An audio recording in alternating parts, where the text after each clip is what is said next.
Hello, everybody. Thank you so much. Thanks for the invitation. I actually have a kind of a historical connection with CHNEP. I started at EPA about 17 years ago. The first thing I worked on was climate-ready estuaries, and it was your NEP that was really at the forefront of climate adaptation work within the broader National Estuary Program. And so I've gone off and done something else in the climate science world for 15 years, but it was nice to get this opportunity to come back a little bit. So I want to talk a little bit about a recent report that our group released. I work in the EPA's Climate Change Division based out of DC.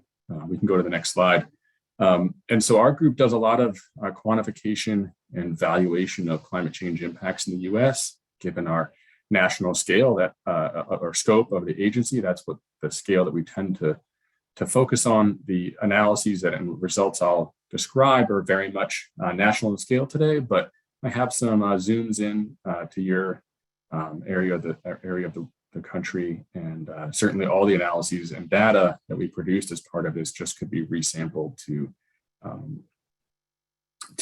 focus on, Southwest Florida more directly. But the question really at hand here is, we know that there are a lot of different climate impacts around the country that we are facing now and will continue to face with increasing frequency and intensity in the future. But we know that those impacts are not equally distributed across the populations of the US. This session this morning is about people, and we want to know, are there disproportionate risks that different populations face based on their age or their income or their race and so forth. And so this report helped set out to do a number of analyses to help fill a gap, which is really in the quantification of this disproportionality.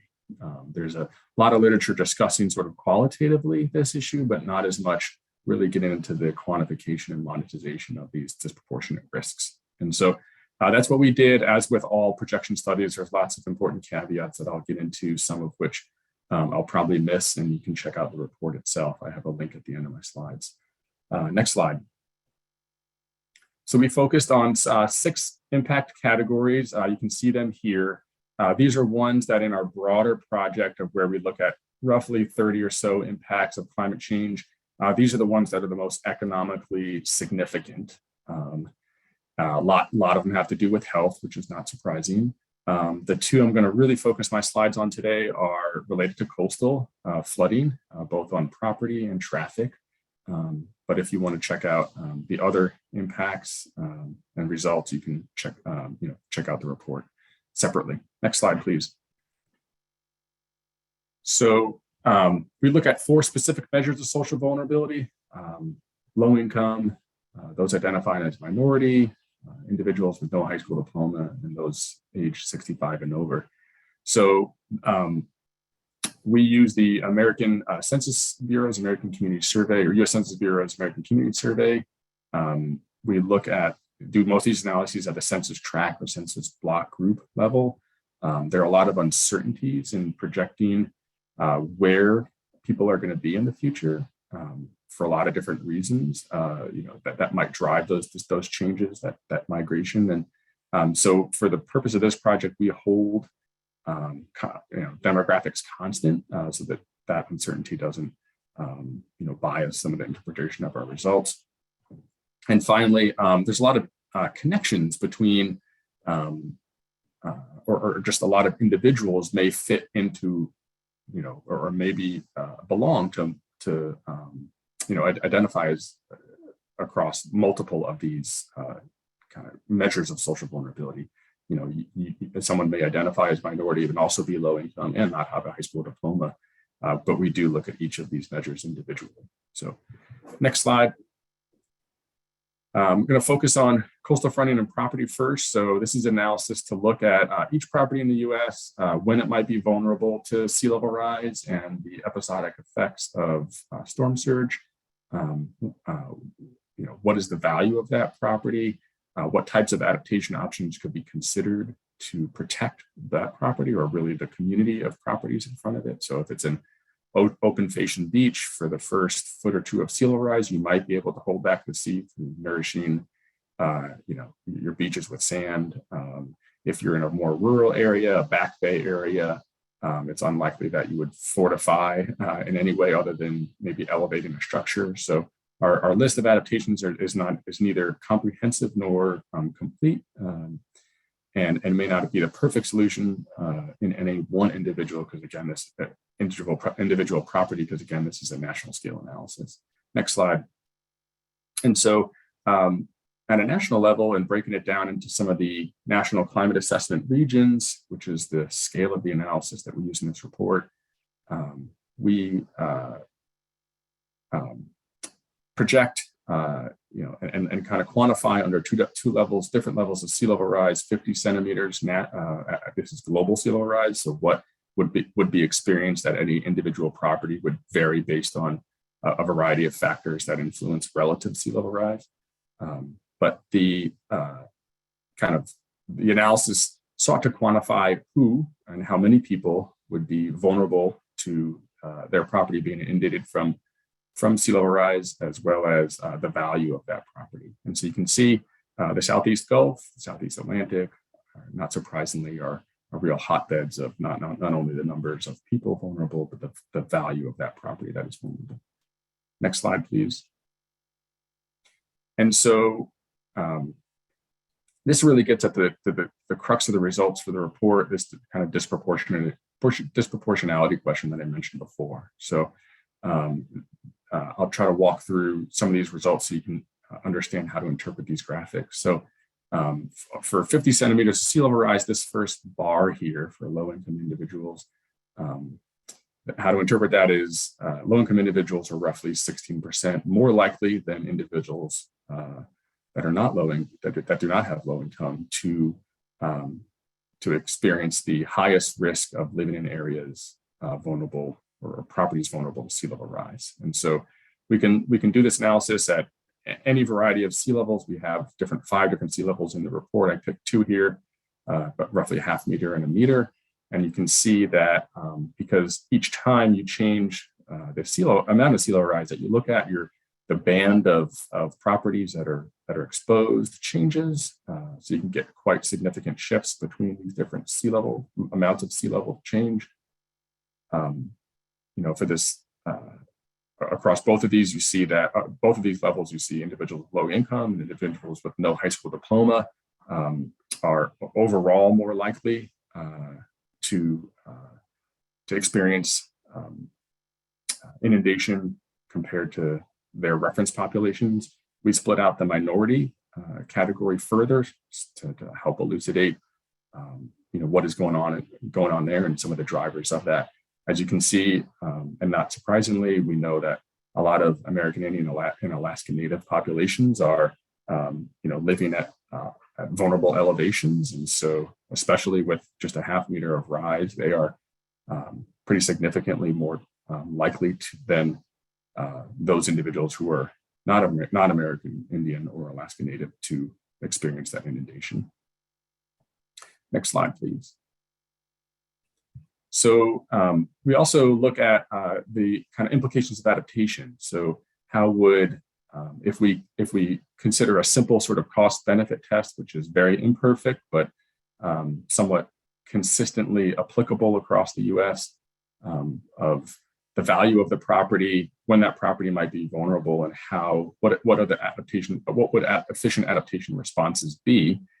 We can think about what areas might be protected, what areas might not be protected based on the value of their property, the density of the development, and so forth, and see what areas might be excluded from adaptation. And is there a disproportionality kind of issue in the response to the sea level rise question and the vulnerability and risks that are faced by the population? And so once again, we see pretty large populations at risk that we saw on the previous slide. Well, a large share of that population would also be potentially excluded from adaptation. And so the next question is, well, are those who are socially vulnerable more disproportionately likely compared to their reference populations from being excluded? Next slide, please. And so the question is that there's very, moderate levels of disproportionality, very small to moderate levels of disproportionality at a half meter. Again, this is at a national scale. However, at a meter, there's definitely some disproportionality for those with low income, those identifying as minority, or those with no high school diploma. Next slide, please. So I think now I have some results specific to the Southeast Gulf region, which is much broader than just Southwest Florida. However, a little bit more zoomed in compared to the national results I just shared. You can see that for the inundation risk or higher property loss risk, there are some meaningful levels of disproportionality for those with low income, identifying minority, those with no high school diploma. Interestingly, some of that disproportionality flips for the exclusion from adaptation question. Next slide, please. So another impact that we looked at, also due to sea level rise, but really more sea level rise effects on high tide flooding, which I think Carolina had described in her presentation this morning, is very much present in Southwest Florida. And so the question here is, well, does that high tide flooding start to impact our road network? Well, we know it already is, but as sea levels rise, what will the implications be of that water on top of the road surface? We know we can drive our cars through, safely through puddles up to 6 inches, but anything beyond that starts to get bad for the car and really dangerous for the person. So as sea levels rise and this water on top of roadways becomes much more frequent, what are the economic implications of that in terms of delays, the necessary repairs to improve drainage or elevate road surfaces, relocate road surfaces, and so forth. So that's what this analysis focuses on. Next slide, please. Again, just to get a look a little bit of the risk here on, again, under two levels of sea level rise, pretty significant delays per person in the Gulf, in the Southeast Gulf region. As sea levels rise, you'd expect these delays to go up, and that's what you see here. This analysis assumes that people aren't just going to sit behind the puddle and wait for the tide to go out, but they're going to have to, reroute their driving patterns in order to get around these delays, or to get around this flooding. That rerouting can create delays. It also, where there is water, very small amounts of water on top of road surfaces, cars have to drive much more slowly through there. So that creates delays as well. We all value our time, especially people in DC, unfortunately, so much. And so those delays add up. Next slide, please. So we look at this this metric of more likely to experience the highest delays. And you can see, again, for this disproportionality question, for example, those identifying as minority are roughly 41% more likely to experience the highest risks of traffic delays due to high tide flooding compared to white non-Hispanics. And so we can split out that minority measure into the subclasses, and you see a pretty interesting set of results that, for the most part, carry through regardless of the levels of sea level rise considered. So lots of disproportionality for this particular impact. Next slide, please. Again, we look at an exclusion from adaptation consideration. So we know that, perhaps if you think about an adaptation metric being the likelihood or the that roadways that are more heavily used are going to be more likely to be protected. You can see that people who live, you can basically map people's residences to those roads and help, and some assumptions about how much they travel and how far they travel, try to get at where are people, who's being delayed, and are they more likely to be excluded from adaptation, on the road that they travel on. And so there's actually a sort of inverse relationship from the exposure that I showed in the previous slide. However, when you break out minority category, you see that a number of populations face pretty significant levels of disproportionate risk from being excluded. So, under this kind of simple metric for considering adaptation, there could be a lot of disproportionality in a response to these traffic delays. Next slide, please. So I'll end here, which is or just summarize here that at a national level, you can see across all of the 6 sectors, only 2 of which I presented today, but the report found broadly pretty significant disproportionate risks of climate change to these 4 measures of social vulnerability or to socially vulnerable populations based on these 4 measures that we looked at. This report helps to provide some insight and level of quantification to these risks that I think we all know to be true and to be real, but it's certainly not the be-all end-all report. Hopefully helps to ignite some further research in this area, including drilling it down to localities like your own to really tease out some of the more specific details of analyses like this. So next slide, I'll just post a link here for you all to check it out if you want to dive in further. This is a space that we want to advance at EPA. It's very much in line with the agency's mission to ensure that the response to climate change involves all of those that are impacted and ensuring equity in the agency's response. So thank you again for the time, Jennifer, and to other organizers. Appreciate it. Happy to answer any questions. Before we go to questions, if we go back a slide and have you read those final conclusions in those boxes, they're a little small for our viewers. I want to make sure that they get those great takeaways.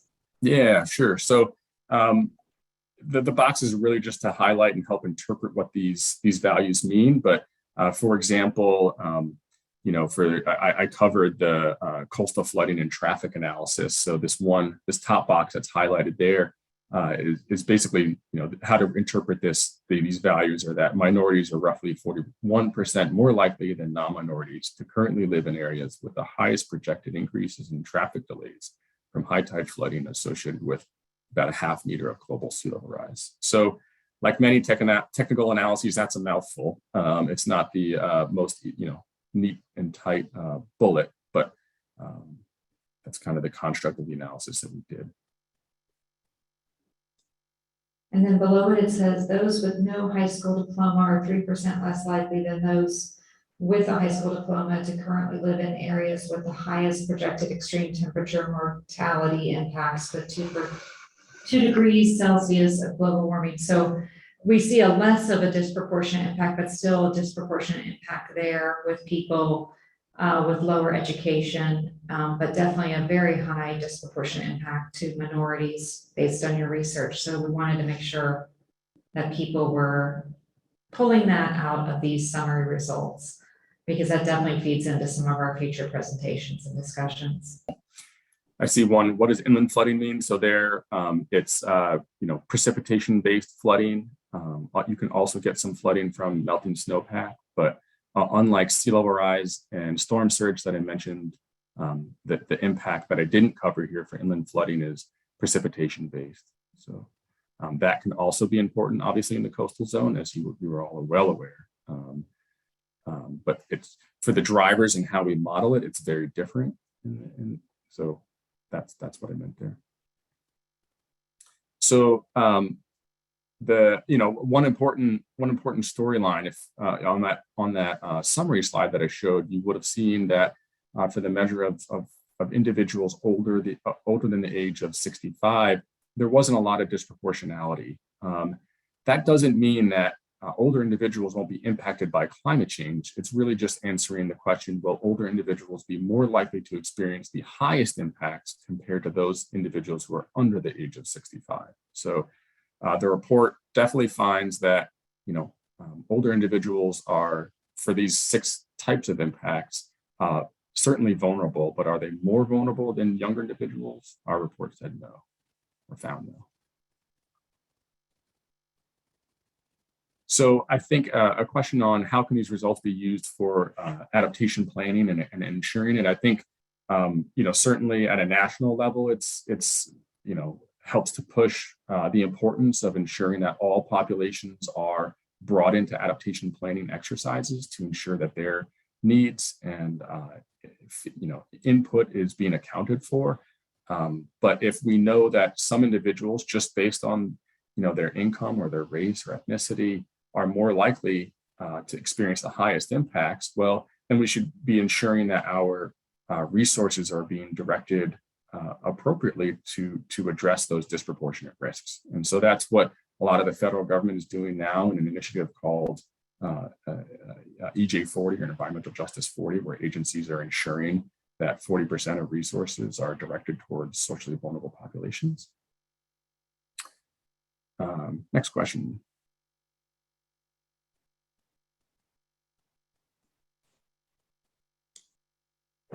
I think it's just a clarification. Are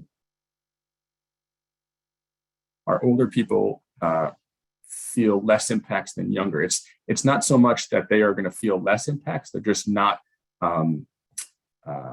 They're not likely to feel the highest impacts more likely than younger individuals. So they'll still be equally impacted. It's just not, there's not as much disproportionality according to our results. But it's not a matter of they won't be around, or it's not income based. It's rather because in 2050 you'll have a whole new set of aging individuals who will be in that over 65 category. So the analysis kind of carried through. I see a question here on. Sorry, Jennifer, go ahead. Am I out of time? No, we are going to have to wrap up. So if you can make this the last question, thank you. Sure. A question about a couple questions about our agencies sharing and work together. And the answer is yes. We've been briefing a number of other federal agencies, which are, especially under this administration, diving into climate adaptation planning. For example, we haven't worked explicitly with DOT, but OSHA has been writing some new regulations related to outdoor workers and their exposure to extreme heat and extreme temperatures. And so they've been using some of our analysis and our methods and our data to help inform the development of those rules. And so with most cases, you have to drill down and get into some more specific questions, but hopefully our work is teeing up some initial thinking and how to and where they can start.